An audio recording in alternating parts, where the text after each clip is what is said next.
Hello, everyone. Welcome back to another episode of Off the Trail podcast. My name is Zach. I'm Charlotte. And when we're not two on the trail, we are off the trail on the fucking podcast. Today is going to be an exciting episode. Yep. Today we're going to be answering probably the most asked question that we get when we're traveling, when we're home, in general. How do you travel for so long? How do you budget it? Where are you finding the money to do that? And we're going to kind of give you guys the main tips and tricks that we use to travel for a long period of time. Disclaimer, we are not vacationing. We kind of talked about this in the last episode, so go check that out if you haven't already. Exactly. But vacationing and travel in our minds are two very, very different things. And we take our travel very seriously in terms of how long can we push this and how can we make our money stretch the most. Yes, because at the end of the day, I believe everyone does want to travel. Everyone wants that sense of freedom. And to me, I do not want to travel 1-2 weeks out of the entire year sitting on a beach at an all-inclusive resort in a 5-star hotel. That is not appealing to me. I want to feel that sense of freedom and adventure for as long as possible. So we're going to dive into that. But first, we'll briefly talk about what we talked about in the last episode. We pretty much just introduced ourselves. We told you about how we met, how we started traveling, the places we've been, where we are now, and the future of Two on the Trail and Off the Trail podcast. So if that is something you would want to listen to, go check it out. But yeah, so if you want to start it off of like why we even wanted to start traveling. Yeah, for sure. I can kind of get into it. So if you do watch last episode, you'll learn Zach and I have been together for a really long time. We've been together for 5 years now. We've known each other way longer than that. And when we first kind of started our travel journey, it actually started very differently than backpacking trips and trips like we're doing now. So we originally wanted to go the school bus and a van life kind of route. So we were originally saving up, planning to renovate a school bus to be able to travel Canada and the US and Mexico. And this all kind of started in the era where a lot of our friends at the time were looking into saving money for down payments on apartments, on houses, looking to move out and everything like that. And so were we, but we just didn't want to be rooted to one place. Exactly. It obviously is an appealing thing, but we were kind of thinking about the fact that if we do move out and we start paying for an apartment, we are stuck in that apartment or in that payment contract, whatever it may be. So we kind of started looking into alternate routes for how we could still move out, but in a way that we could also still travel and still experience different areas of the world and everything. And the school bus life seemed very, very appealing for that reason. And we still want to do it. Yeah. It's still one of our goals down 100%. the line. Right now, we're just, doing backpacking trip after backpacking trip because we found it to be way easier than most people think. A lot of people think traveling is a hard thing that you need to save a ton of money for. It's not, and that's what we're going to get into about this episode. Yeah, we're going to give you guys our top tips, but just kind of going back to when we started and maybe kind of we can talk about how we transitioned from wanting to renovate, build that school bus, and still kind of move out to wanting to go on backpacking trips. Yeah. So I also talked about this in the last episode. I'm going to briefly go over it. I pretty much was asking everyone in my life who was older than me what they wish they knew at 19. I asked my supervisor, and he said, I wish I just went and traveled when I had no responsibilities, no baggage, and no debt, no nothing. I could just go and travel and restart. So that's when we decided, okay, let's just use the money that we saved for the school bus and go and backpack. So the next question was, okay, we have this much money saved. We want to travel for as long as possible. Where is the cheapest place? That's what we looked up first. Yeah. And when you start looking into that route, we were looking at a couple of different factors, but the main one was just budget. What was cheap? What was very highly traveled, where we could like meet people with similar mindsets to us, and what was kind of the safest route to go for our first backpacking trip. We didn't know too much about traveling at this point, about backpacking for long term and everything. And so the first thing that came up time and time again was Southeast Asia. So we immediately started kind of planning, but also just booked tickets to Thailand and said, we'll kind of figure it out like when we get there. And that's one of the main tips that we found before we even started traveling was like, just kind of go with the flow. So much changes and you have to be so flexible when traveling. And we really had that mindset going into it. You'll survive. You'll figure it out. You've survived every single hard day of your life. Yeah. there are other people in your situation that have done it. There are people that are less smart than you, less financially stable than you. There are people with less opportunity than you, and they were able to figure it out. So you can adapt. Yeah, 100%. So we booked our tickets to Thailand, and from that kind of started our first ever backpacking trip. So our first trip, I was 19 at the time. I think you were 20, and we left for 3 months. So we did Thailand, Cambodia, Indonesia, Vietnam, and we did a week in Australia at the end. And we'll kind of go into why we decided to do that week in Australia as well. But a lot of it was, again, just the financial aspect. And these countries came out to be the cheapest at the time, but it was also right after COVID. So these countries were the ones that were open for travel. We had originally planned to do Laos, and it was still actually closed to visitors, except if you wanted to stay in a hotel and quarantine. And we didn't want to do that. So that, again, altered our route. It altered our traveling for that trip. And that goes back to like the being flexible for what's best for the budget. And that's kind of what we went into it thinking. So yeah, if you want to talk anything else about Asia, or we want to just get into our tips. Yeah, so we can just dive into the tips, because that's going to be the main topic of discussion in this episode. So we did write out a little piece list of paper for you here, guys. and we're going to start off with the tip that it does save you money, but it saves you the least out of all of the things on this list. We're going to start with the least to the one that saves you the most. So stick around to the end, because that one will save you. Honestly, it could save you thousands of dollars. This is also one of the questions, surprisingly, we get the most, I would say. People are always curious. It's about Wi-Fi and data. How do I have service when I go to Southeast Asia or South America? So the tip that's going to save you some money here is use local SIM cards, or just stick to Wi-Fi. You know, like, don't stick with Rogers or Bell. Don't do the roaming thing. You're going to just get rid of your SIM card. You can even probably contact your provider and cancel it or freeze it or something. That's actually what I did for this trip that we're on right now in Spain.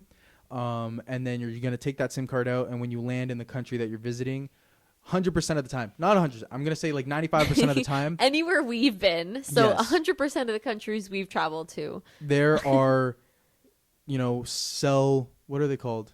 Like cell service providers. Booths, pretty much. In the airports. Don't go to those ones. You can if you want to, but they're going to upcharge you. We're talking about what saves you the most money.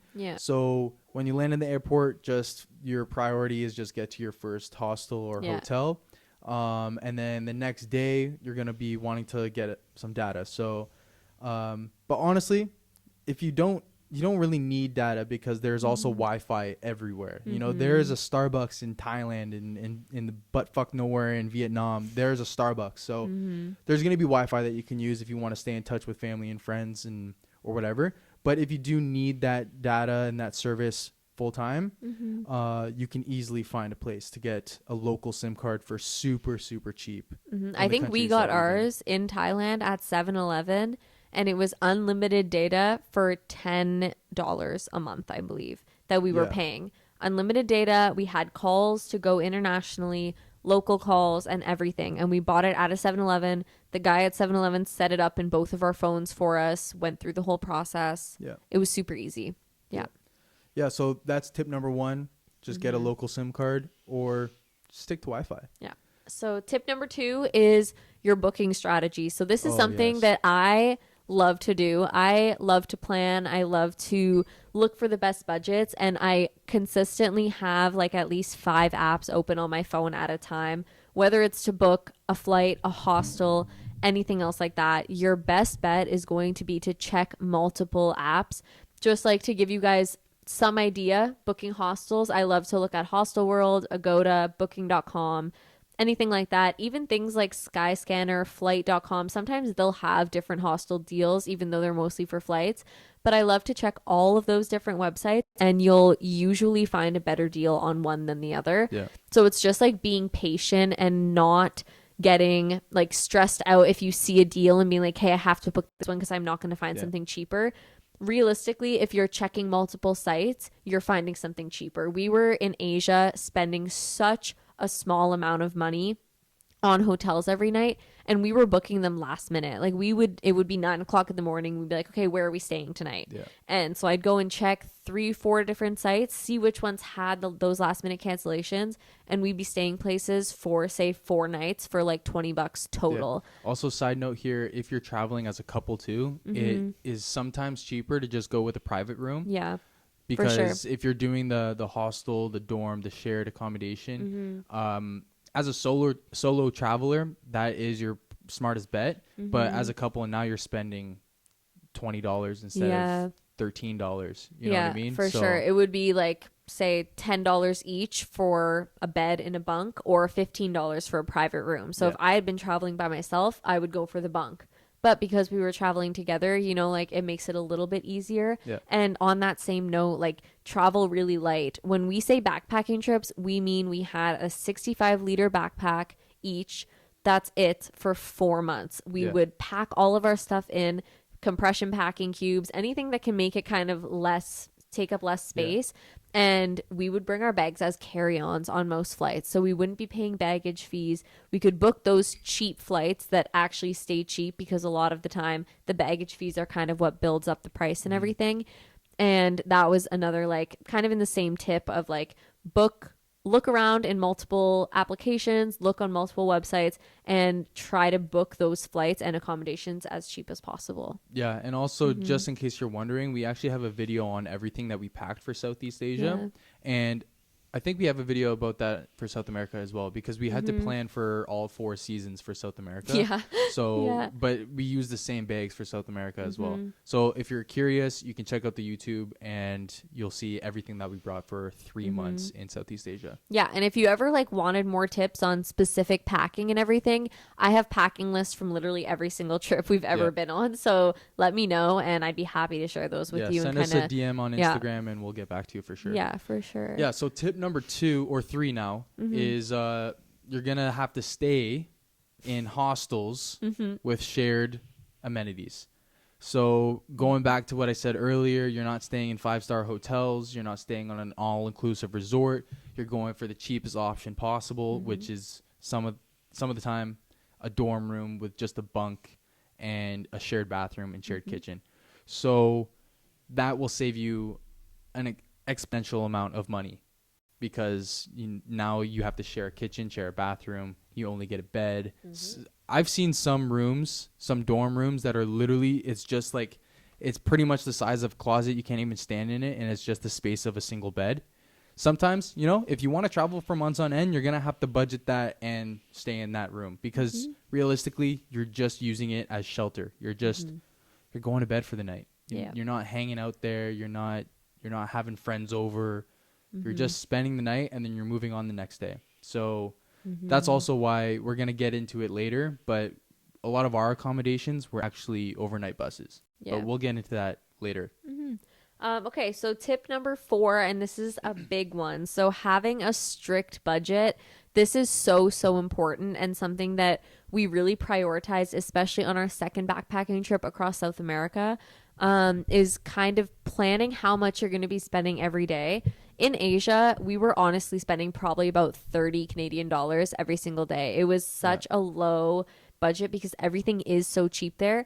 But to stick to that budget can be difficult. So that means, like, if we're spending a little bit extra money on an activity one day, we're taking that off of the budget the next day. But if one day, you know, we're not doing too much, maybe we cook our own meals, or we go out to a street market and save a lot of money on food, and we only spend $20, now that extra $10, we would kind of budget it towards the end of the week. And this is where it's really good to like plan your money, know how much you have saved, know how much you're spending every day, and know that those $10 that you're saving every day like will add up to a $70 activity at the end of the week. So if you have a big budget item or a big budget thing in mind, we did do those big budget things. We got scuba certified in Thailand. We went scuba diving something like 13 times in Asia, like a ridiculous amount of time. Yeah, that's why I want to stress the fact that if you stick to a strict budget, a daily budget, and you know exactly how much you have and how long it's going to last you and how much you're spending on a weekly basis, I really want to stress the importance of that because we didn't do that in Asia. Yeah. We didn't really do that in Asia. And if we did, we probably could have traveled Asia for like 6 months, 7 months instead of 3. So spend the same amount every single day. Really, really make that Keep a priority. track. It goes so quickly that you don't even notice because everything seems so cheap, but it does add up. So just make sure you're kind of looking at what you're spending where and everything like that. 100%. So that gets us to tip number 5. Oh, one more thing, sorry, that I just wanted to say about tip number 4. Another thing that's really important is negotiating the prices. Oh, yeah. So we noticed a lot of times, whether we were like South America, Asia, anywhere, that we're clearly foreigners and clearly tourists, is you will always get given a tourist price. And a lot of times, like, you can cut that price in half easily if you very much lowball the offer first, and then they'll give you the price that they would normally be selling those items for. And I don't mean like be greedy with it. I don't mean to take advantage of people who are just trying to make a living. Depending on where you are and who you're buying from, you can really tell what items are like they're putting the time and effort in. Like I remember in Vietnam, there was this guy and he was making custom keychains in front of you. He would carve your name or someone's name or whatever you wanted into these wooden keychains. You're not going to offer him half the price because you can see him putting in the effort. But if you're buying a keychain or a magnet or something that every single person on the street is selling the exact same one, they're always giving you a higher price. And you can always say like, oh, well, that guy down there is selling it for this much.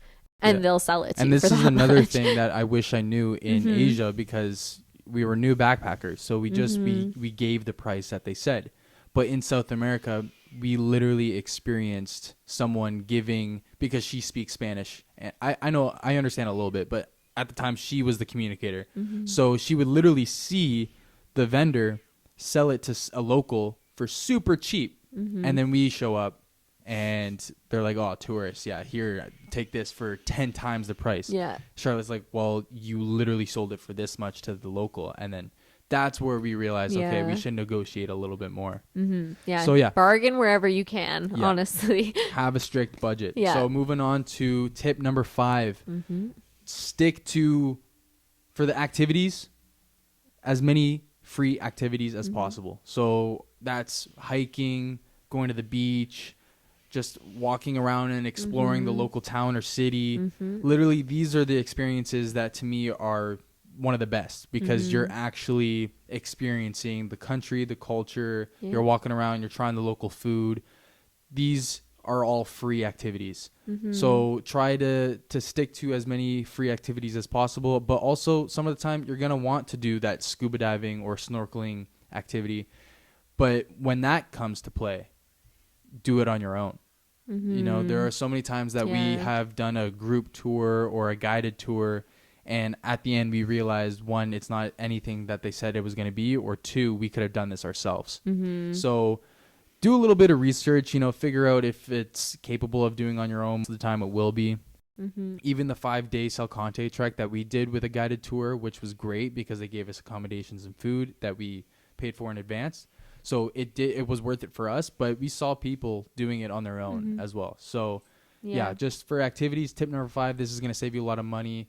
Do free activities, or again, temples, back to anything. Rent a bike. We were talking about this earlier. Like in Asia, we would rent mopeds for like $6 a day or something. And both of us, it was some of our favorite days. We're just get on the bike, drive around this random little town in Thailand or Vietnam or wherever we were, and you'd find such cool temples and such cool monuments and so many different things to see, even just the views everywhere. Like it was incredible. And it also forces you to drive outside of the touristy areas, and now you're actually seeing the country. You're actually seeing it. And like I remember one time we were driving pretty much for hours. And I think we had to fill up the tank a few times probably. But we ended up we had to turn around because we got to the Laos border.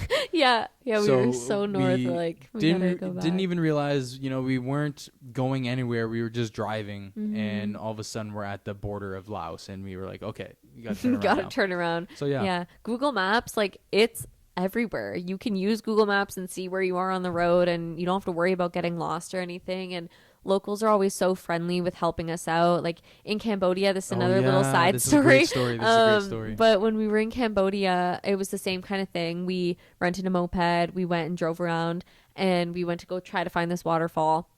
On the way back, our moped, I don't know if it broke down or if it ran out of gas. I don't really remember what happened, but our moped stopped working. Well, I think it stopped working. We thought it Yeah. ran out of gas, and we pulled over. We were walking the bike for a bit, and It was like in- 40 degrees out. and- It was really hot. in Cambodia, they don't have a lot of gas stations. They're just like people that have a little stand with Coca-Cola bottles filled with gas. It's actually crazy. You can Yeah. look it up. Yeah. And so we thought we were running low on gas. So we pulled over, we walked to one of these little stops, and we paid the guy. We got a jug of gas. We filled it up, and it still wasn't working. So we were pushing it along the side of the highway. And He was pushing it. I was walking beside it, all sweating and really upset. We were still, I think, like 5 kilometers away from our apartment or Airbnb at the time. And we're stressing out, not really knowing. And then this guy pulls over and he was like, "Oh, what happened?" Like talking to us, obviously knowing that we're clearly foreigners. We were in a really small town, like very far out of the touristy areas. And he tied a string from his moped to our moped, and we sat on it, and he pulled us the entire way back to our hotel. And he was so nice, didn't want anything in return. Zach kept trying to give him money, and he was like, no, like, we just help people. I don't want your money. I just want to help you guys and to bring you back. And he brought us all the way back to our hotel, and he took off in the complete opposite direction. Like, he was not going. I think he was driving on the other side of the road than we were walking. And I had to, because he wouldn't take any money for it, so I actually had to sneak in some cash into his guitar case. He case. had a guitar case, so I had to sneak it in.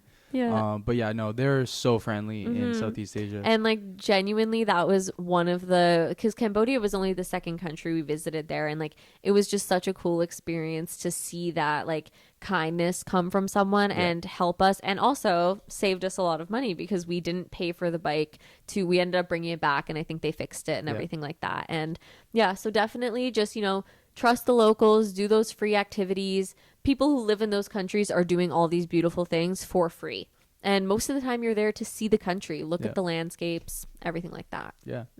So next up, tip number 6 is meals. This is an important one. Meals. Eating local. That's such a big thing that, especially in Asia, the food I've never had such good food in my life really to good. this day.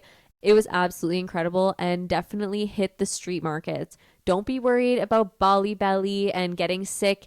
We both didn't get sick ever off of the food in Southeast Asia, and I don't think we ate anything but street food the whole time that we were there.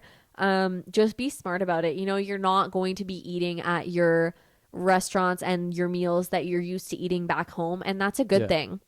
You don't want to be going to McDonald's. You're not going to be eating pizza, everything like that. And if you stick to the local foods, and if you're just smart about it, like you can kind of talk about the vendors in Asia and like, especially buying meat. I feel like that's where people are mostly like sketched out of buying these food. But you just have to be smart. Like 100%. Like I remember one time in Thailand, we had $7 in their currency. So it was like 200 baht, I think. Yeah. And we were like, hey, like how much money or how much food can we get with this much money? So we went to one of the street markets. We were walking around, and at first we were kind of worried because, you see this raw meat, this raw fish, and it's just sitting there on ice. And it has, I'm going to try to describe it as best as possible. If you've been to Southeast Asia, you've probably seen it, but picture a motor that has a stick that is connected to like 2 or 3 other sticks, skewer looking sticks, right? And the motor is causing it to spin. So it's essentially a fan, but it's not a fan. And on the skewers, there's like ripped bags or rubber gloves or something Pieces on of plastic. on each end of the skewers to swat the flies away. But they're really shitty fans. Yeah, the flies are still landing on that. So we were kind of worried, and we were like, okay, let's stay away from that stand. Let's stay away from that stand. But we ended up getting so much food for only $7. And it was crazy. We didn't get sick. But also, I just want to point out, like, worst case scenario, even if you do get sick, here's another quick tip. Just bring the proper medication. Imodium. Because your best friend. If you have that medication, worst case scenario, you're sick for a day, you take the medication, you're okay, and you saved a shit ton of money on food. Yeah. So it's like, would you rather just, take the hit for one day and save a bunch of money? Because you're going to do this like multiple times, right? Yeah. And 2 out of 10 times you're going to get sick. But like she said, we never got sick. So you just have to be smart about it. Yeah. Like if you go up to a stand and everything's covered, it's on ice, it all looks cooked, you watch them grill the meat in front of you. Like you can, if you're just being logical, like know that that place is safe to eat. And if you're going somewhere else and the meat looks a little older or the fans are swatting, and a big thing that we would look at is, are the locals eating there? If there's no locals in line at this one stand, we probably wouldn't go to the stand. Yeah. Versus if there's a huge lineup, like they know what's safe, they know what to eat. If you're buying a drink with ice in it, double check that the ice has those holes that you know that it's filtered. Little things like that you can so easily just verify what you're eating. And I guarantee that most of the time that people get sick, and most of the people that we encountered that had those really bad sicknesses, it's because they're trying to eat Western food that the locals don't necessarily know how to cook safely. If you're trying to buy a pizza and pepperoni isn't a very popular thing there, you're more likely to get sick off of that than eating a dish that they've been cooking for years and their parents cooked for years and everything like that. Like you just have to be smart about it, and you have to be willing to try new foods and try new things and not stick to the diet. If you want to eat chicken fingers, your best spot is not going to be in market in the middle of a random town in Vietnam. Like you just have to be smart, I just want to point out that the only times that we got sick were when I had altitude sickness. You can see, we have a video on YouTube. I actually passed out when we landed in Quito. But yeah, so when I had altitude sickness, a few times that happened to me.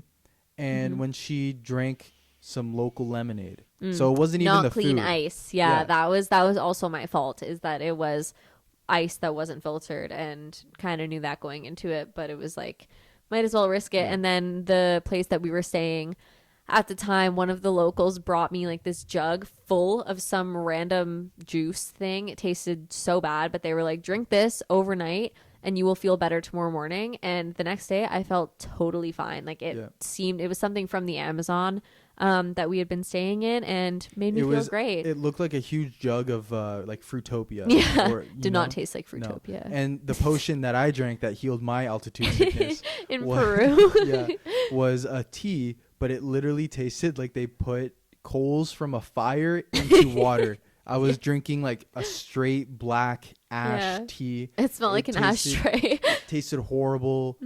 Tasted like an ashtray. Yep. But I felt better literally like 20, 30 minutes later. So trust the locals, guys. They know what they're doing, and that's another side tip is they're just there to help you a lot of the time. Most of the time, yeah. So moving on to tip number 7, I briefly mentioned it earlier. It's overnight buses. This is, we have 8 tips. This is number 7. So it's going to save you a lot of money. And we say this because an overnight bus is your accommodations and it's your transportation. And it's way cheaper than flying. It's cheaper than taking an Uber. It's cheaper than staying in a hotel or even a hostel. You know, an overnight bus is literally cheaper than a hostel. Yeah, think of the budget we were talking about, and you have those categories of what you're spending every single day. You're getting accommodation and you're getting transport in one category.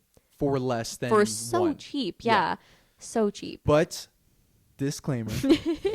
Okay, these overnight buses are sometimes 12 hours, 16 hours, 20 hours, 24 fucking hours. Yeah, we've taken like almost 30-hour buses, and every time it says it's going to be 18 hours, budget for at least 24. And they're the worst rides of your life. Not only are you car sick, you're not selling it very well, I'm not trying to sell it. I'm trying to like really tell you the honest truth of these overnight buses and why they save you so much money and why they're ranking this high on our list of the thing that saves you the most money.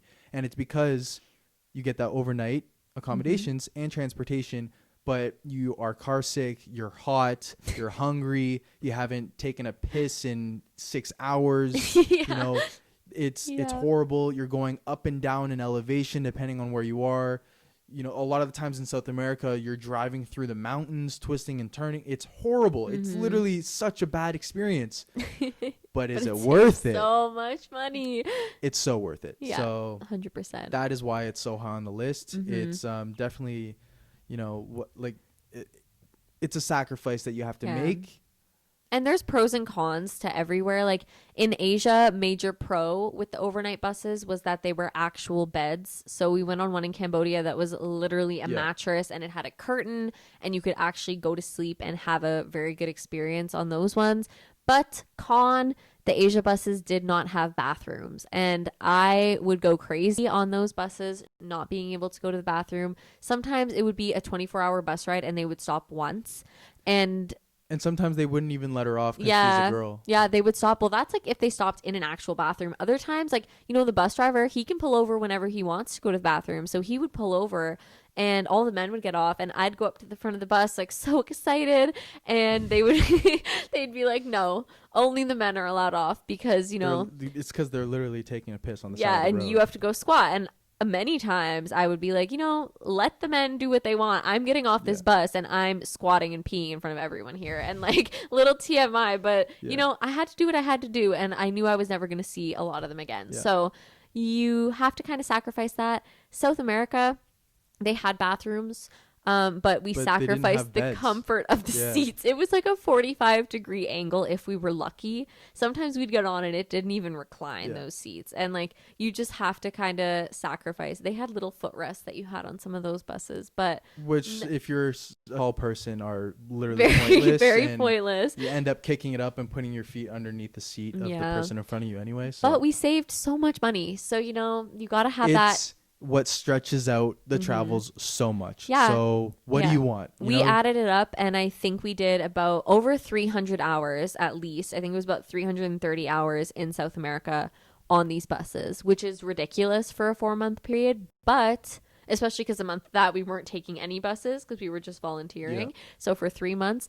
But, you know, it was so worth it, and I wouldn't do it any other way looking back, because it saved us so much. And we'd arrive in a new place 20 hours later, having slept and ready to start exploring. And also, another thing on the pro side is with the bus or even a train, you actually get to see the country, whereas if you fly, you don't really see it. 100%. So that's just another pro, because a lot of the times in Asia, they weren't overnight, but they were during the day, which, you know, kind of sucks because sometimes you feel like you're wasting a day just sitting in a bus all day, but you get to see so much of the country. So that's just another And sometimes they'd give you snacks. Like, you'd wake up and they'd come around with a little something for you to eat, look out the window at the beautiful mountains and everything. And like, it really isn't that bad. You just have to be prepared to not be comfortable for that amount of time.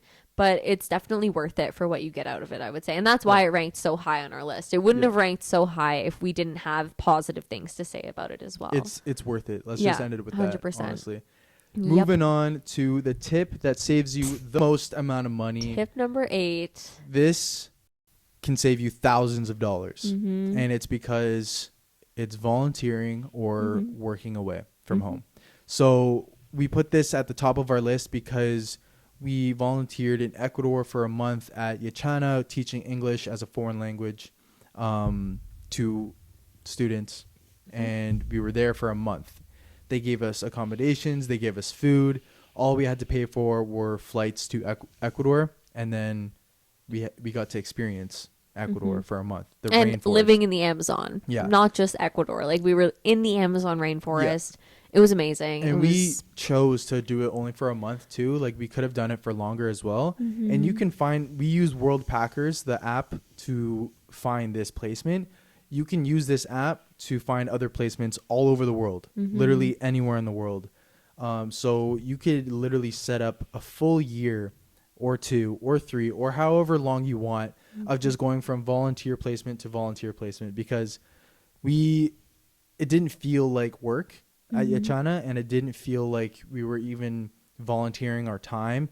We were in the Amazon rainforest, literally living in the Amazon rainforest, falling asleep to thousands of animal noises, and waking up, getting a freshly made breakfast, all natural. You know, there's no additives or artificial foods or anything. You're getting fresh Amazon rainforest food. And then you're walking to the local school and all these students are so eager to learn. And then you spend 4 hours there. Yeah, it was 16 hours a week of Yeah. work in exchange for accommodations and food. Yeah. We would leave work and go and take like a 2-hour hike in the Amazon rainforest. Yeah, well, I think we were off. You could leave whenever. At this placement, we were like pretty much allowed to leave whenever. Classes were done for the day and Yeah. we could head out. At around 1 Yeah. p.m. they were done. So we would walk back to our accommodations, which was an eco lodge. I know I already said that probably, but it was so beautiful. Like it was amazing. They weren't horrible conditions for living at all. It was a place that Beautiful. I would even pay to stay at. But anyways, we would go home, and then now we have the rest of the day to do whatever, to walk around the Amazon rainforest, to go see a waterfall, to go bird watching, because there's literally like toucans right over there. There's monkeys over there. Like it was amazing. It was amazing. And on the weekend, we were lucky enough to be able to go on excursions because, like Zach said, we were staying at an eco lodge. So people did pay to come and stay at this location as well. And when guests would come, we were able to go and join those tours and those excursions that they were doing for free in exchange for the work that we were doing. And we'd go and get to do these amazing things. And we'd sit on the back of this truck and look at all these beautiful birds. Yeah. And it was just incredible to be able to do that and to participate in all these really, really cool programs. And they're doing so much really cool stuff to promote, like, I don't know, the environment and just everything in the Amazon and like sustainability, everything like that we're really passionate about. And it was such a cool experience to do. And we wouldn't have been able to do that without them, but also without like World Packers and knowing about that experience and everything. And with World Packers, you can find so much on there. There's a wide variety of different work. I saw some volunteer work that you would just paint murals all day because they wanted their hotel or their hostel, all the rooms painted, all the exterior of walls painted. So you were just painting all day. There was another one where it's just farming. You're going out and you're picking the fruit in like Costa Rica. Or at vineyards, picking grapes. That's a big European one, is like picking grapes at a vineyard, making wine, things like that. You're outside, you're doing that for 4 hours, and then you have the rest of the day to experience, and you have the weekend to leave. And I don't know, I think this really saves you the most amount of money, and you still get to travel. And there's even workaway options where you can also get paid a little bit too. So yeah, definitely the biggest tip is like look into those different options. There's something for everyone. Even if you're looking somewhere that isn't as like rural, let's say you're not into that, there's stuff Canada and the US and literally anywhere, people who just want that extra help. So they'll have you bartend at their hostel. You don't get paid, but you get to stay at the hostel and you get the meals and everything compensated. So it's like very adaptable to what you want and what you're looking for. And that's why it made our tip number one, because it just helped us so much. And it really grew our confidence with like our Spanish speaking, with just everything to start off that backpacking trip. Yeah. And a lot of times these places, you're not going to be the only volunteer. So if you're someone who wants to go travel so badly, but you don't want to do it alone, or you want to travel so badly, but you don't think you have enough saved, or you want to travel so badly, but you have all these excuses, this volunteering option literally gets rid of all those excuses, because at the place that we went and volunteered at, there were other volunteers. And, we spent the money on flights to get to Yachana, and then that's it. That's all we spent for the rest of the month. And like I said, we could have stayed longer. So you don't need to have a travel buddy to go and volunteer. You don't need to have a lot of money saved to go and volunteer. You literally have, if you want to go travel, you can travel. That's all I'm going to say. Yeah, so that kind of wraps up all of our main tips for you guys. We'll definitely go in more about Yachana at some point. We'll potentially be having them on this podcast as well and kind of talk about the people who created the foundation, what that's all about, what they're doing there. They're doing a lot of really, really cool work, and we were really lucky to be a part of it like so early on as well, in our backpacking journeys and everything. If you guys have any other questions or you have any other tips that we didn't cover, we'd love to hear them. These are just the 8 that we really felt saved us the most amount of money while traveling.